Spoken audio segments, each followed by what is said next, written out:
Lioness समता blood सेंटरचे भव्य उद्घाटन, विविध मान्यवरांची उपस्थिती. कोपरगाव शहरातील निवारा हाऊसिंग सोसायटी येथे शनिवार दिनांक 15 ऑगस्ट 2026 रोजी सायंकाळी लायनस समता ब्लड सेंटरचा भव्य उद्घाटन सोहळा उत्साहात पार पडला. लायनस क्लब ऑफ कोपरगाव व समता चॅरिटेबल ट्रस्ट कोपरगाव यांच्या संयुक्त विद्यमाने सुरू करण्यात आलेल्या या लायनस समता ब्लड सेंटरचे उद्घाटन महाराष्ट्र राज्याचे जलसंपदा मंत्री तथा अहिल्यानगर जिल्ह्याचे पालकमंत्री नामदार राधाकृष्ण विखे पाटील यांच्या शुभ हस्ते करण्यात आले.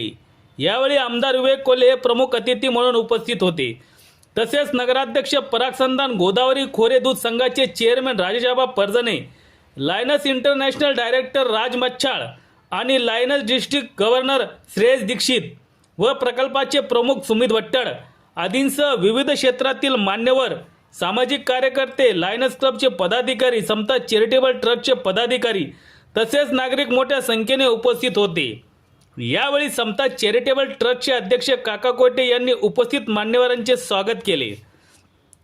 कोपरगाव शहर व परिसरातील नागरिकांना रक्ताची गरज भासल्यास वेळेवर रक्त उपलब्ध व्हावे, तसेच रक्तदानाची चळवळ अधिक व्यापक व्हावी या उद्देशाने सुरू करण्यात आलेल्या या ब्लड सेंटरमुळे परिसरातील नागरिकांना मोठी सुविधा उपलब्ध होणार असल्याचे सांगण्यात आले व कोपरगावच्या सामाजिक आणि आरोग्य क्षेत्रात महत्त्वाची भर घालणाऱ्या लायनस समता ब्लड सेंटरचा शुभारंभ उत्साहपूर्ण वातावरणात संपन्न झाला. सत्य एक्सप्रेस न्यूजसाठी रवींद्र जगताप, कोपरगाव. अभिनव उपक्रमाबद्दल मी आपल्या सर्वांच्या वतीने लायन्स क्लबचे सर्व पदाधिकारी आणि समता ट्रस्टचे अध्यक्ष काका कोयटे यांचं मनापासून अभिनंदन करतो.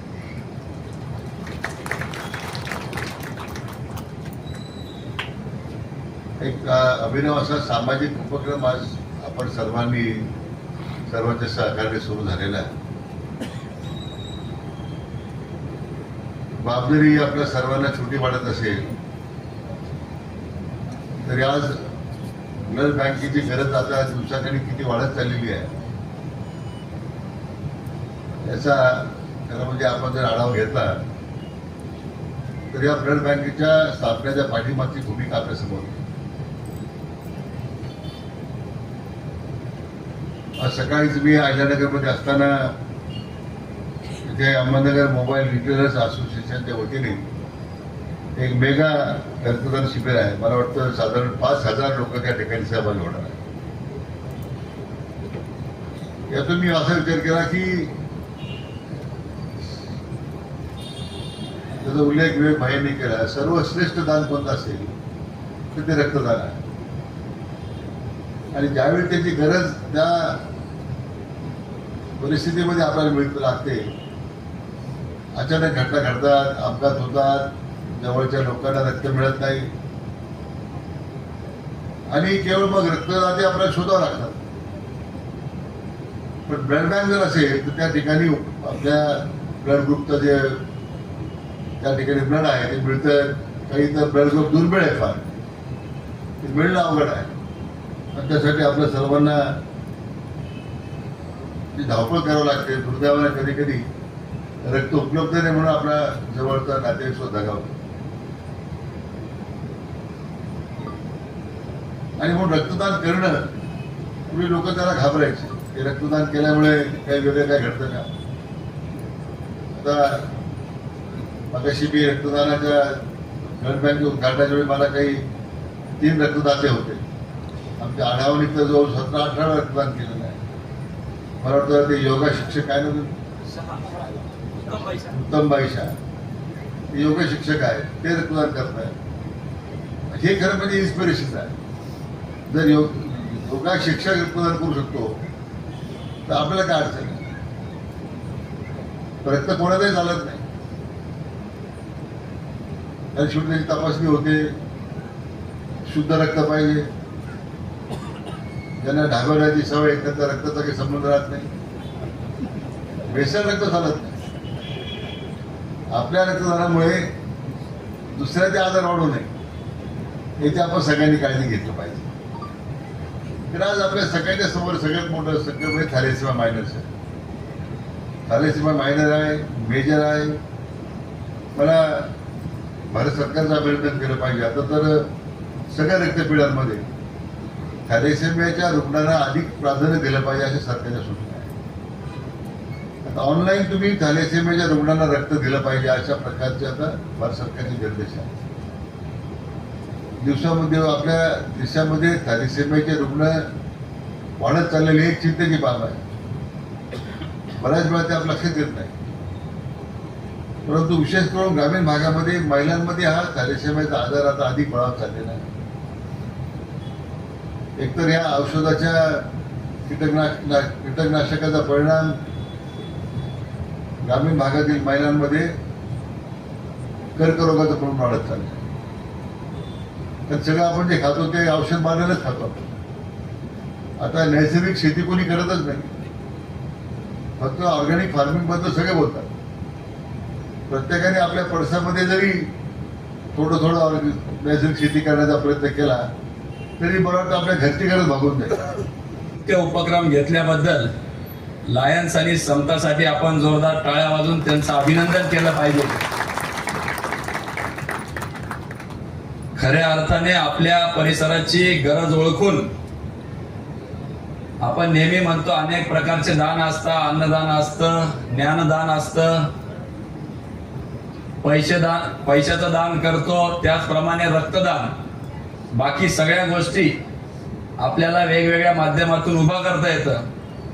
परंतु कितीही आज जग पुढारलेलं असलं तरी कितीही काही केलं तरी शास्त्रज्ञानाला त्या ठिकाणी रक्त निर्माण अजून करता आलेलं नाही.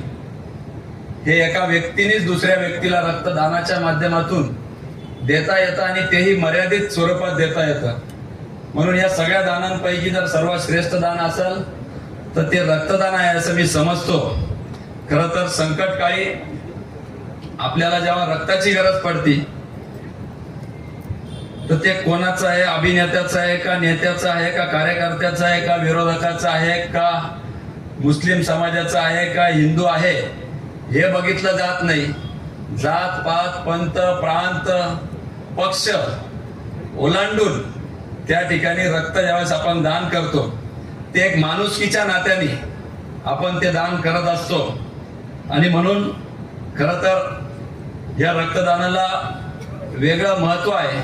अनेक आपल्याकडं वर्षानुवर्ष रक्तदानाचे शिबिर आपण आयोजित करतो.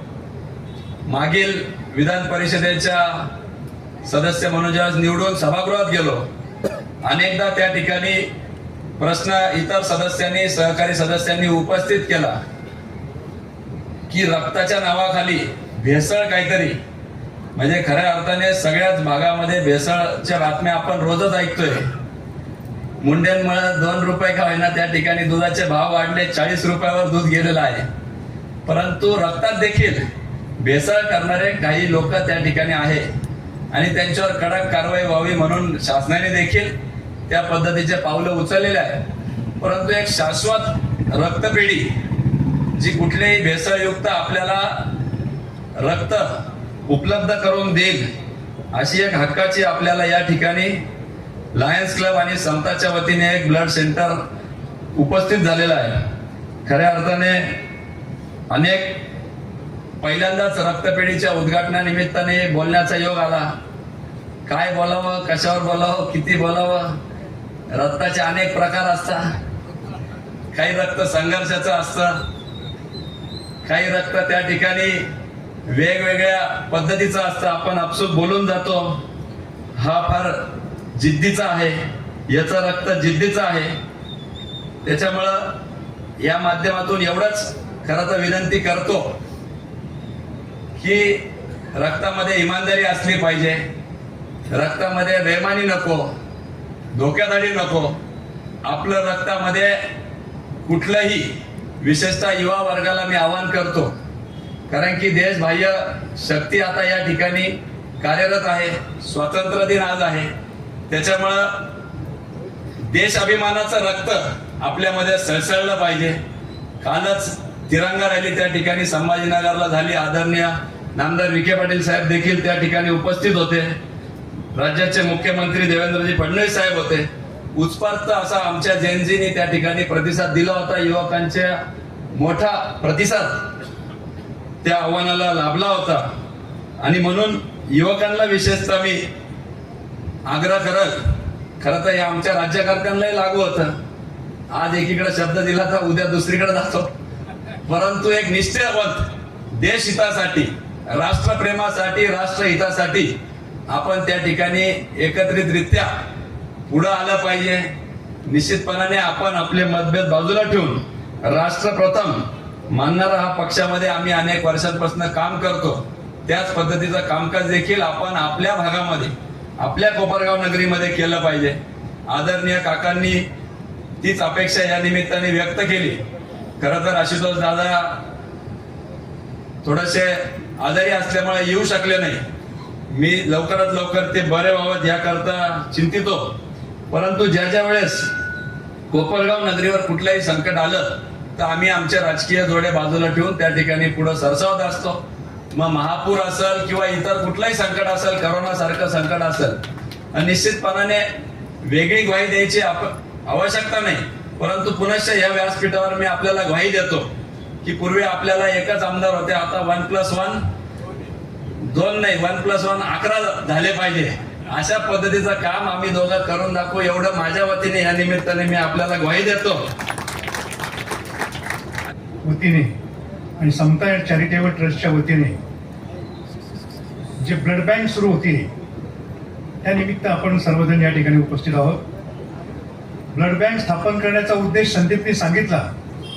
आमच्या संदीपला खरं तर लहानपणापासून रक्तदानाची खूप आवड. प्रत्येक वर्षी माझ्या वाढदिवसाला रक्तदानाचे शिबिर आयोजित करून आतापर्यंत 5000 बाटल्यांचं रक्तदान संदीपने याच्या मार्फत वेगवेगळ्या रक्तपेढ्यांना केलेलं आहे. अशी रक्तपेढी आपणच का उभारू नये असा एक संदीपच्या मनामध्ये नेहमी विचारायचा. कोरोनाच्या काळात सुद्धा ज्या प्लाझ्माचा तुटवडा होता, संदीपनं 5 वेळा प्लाझ्माचं डोनेशन त्या ठिकाणी केलेलं आहे. आणि या निमित्ताने लायन्स क्लबने जेव्हा ही ब्लड बँक स्थापन करण्याचा उद्देश सांगितला, आम्ही सुद्धा समता चॅरिटेबल ट्रस्टच्या वतीनं त्याला सहकार्य करायचं ठरवलं आणि ते स्वप्न आज या ठिकाणी प्रत्यक्षात उतरत आहे.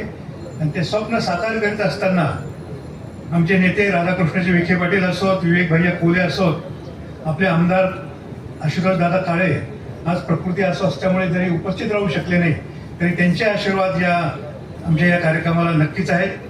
मी मुद्दाम सांगू इच्छितो, लायन्स क्लबची जी काही इतर ठिकाणी प्रतिमा आहे, उच्चाराची ती कशी आहे मला माहीत नाही, पण आमचा कोपरावचा लायन्स क्लब हा आमच्या कोपरावचा अभिमान आहे. विशेषतः कोपरावच्या लायन्स क्लबच्या वतीनं जो एक्सपो भरवला जातो त्या एक्सपोमुळे कोपरावची बाजारपेठ ही नेहमी वाढत आलेली आहे. आणि आमच्या विखे साहेबांची नेहमी तक्रार असते की कोपरावची बाजारपेठ वाढत नाही. विशेषतः परागजी संधान या ठिकाणी व्यासपीठावर उपस्थित आहेत, मी त्यांना विनंती करतो, भैयाला विनंती करतो, कोपरावची बाजारपेठ वाढण्याकरता हे जे काही थोडंसं राजकीय शीतयुद्ध असतं, याला साहेब काही दिवस तरी आपल्याला युद्ध तहकुबी म्हणतात. निवडणुका आता 2029 मध्ये होते तेव्हा होती, तोपर्यंत 2-3 वर्षाकरता का होईना एक तहकुबी याला जर देता आली आजच्या आपल्या उपस्थितीमध्ये, तर कोपरावच्या दृष्टीनं हवा बरोबर आहे का?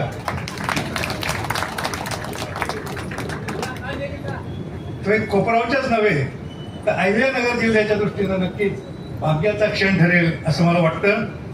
समता परिवाराच्या वतीनं आम्ही आतापर्यंत नेहमीच चॅरिटेबल काम करीत आलेलो.